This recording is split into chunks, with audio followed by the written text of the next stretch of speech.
Vamos mudar de assunto agora, quero falar sobre a campanha Novembro Roxo. A gente volta nesse mês, né, a nossa atenção para essa questão de saúde delicada, né, e que exige muito cuidado, que é a prematuridade. O Brasil está entre os países com maior número de nascimentos prematuros, contabilizando mais de 300 mil casos por ano. Essa condição pode trazer desafios significativos para os bebês e suas famílias, além de impactos no sistema de saúde. A gente vai falar mais sobre esse assunto agora com a Ludmila Bercaire, ela que é ginecologista, obstetra e especialista em reprodução humana, vai nos ajudar a entender um pouco mais a respeito desse tema. Doutora, bom dia, seja muito bem-vinda. Olá, bom dia. Eu que agradeço o convite, é um prazer estar aqui com vocês hoje. Prazer recebê-la também, doutora. Eu queria que a senhora começasse nos explicando o que caracteriza o nascimento prematuro. Sim, a prematuridade, um nascimento prematuro, se caracteriza pelo nascimento que acontece antes das 40 semanas, na verdade, antes das 37 semanas, né? A gravidez, ela pode chegar até 40 ou 41, que seria o limite, mas o início do nono mês é na 37ª semana. Então, aqueles bebês que nascem antes de 37 são considerados prematuros. Claro que, assim, dentro da prematuridade existem diferentes graduações, né? Um prematuro extremo é aquele que nasce antes de 28 semanas, é diferente o prognóstico em termos de complicações que esse bebê vai ter em relação a um bebê que nasceu com 34, 36 semanas, que já é um prematuro tardio, né?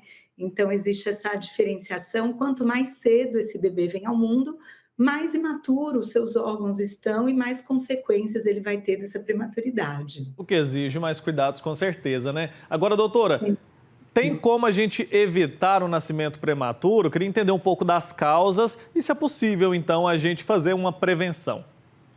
Claro, existem causas diversas, né? Tanto causas maternas, por exemplo, fatores uterinos, mulheres que têm um colo curto, porque fizeram uma cirurgia no colo, por exemplo, uma conização, uma cirurgia para retirada de lesão por HPV, por exemplo, estão sujeitas a partos prematuros. Mulheres que têm útero com uma malformação uterina, por exemplo, um útero unicorno de Delfo, né? Um útero que tenha um volume naturalmente menor, porque conforme ele vai crescendo, esse útero tende a não suportar muito o peso da gravidez, conforme ela vai avançando.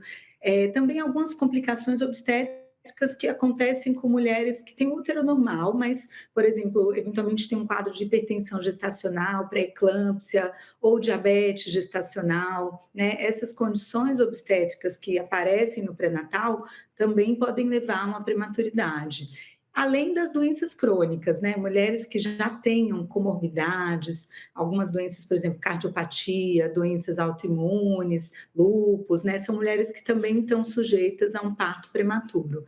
E uma coisa que pouca gente lembra são as mulheres que estão ali nos extremos de idade reprodutiva.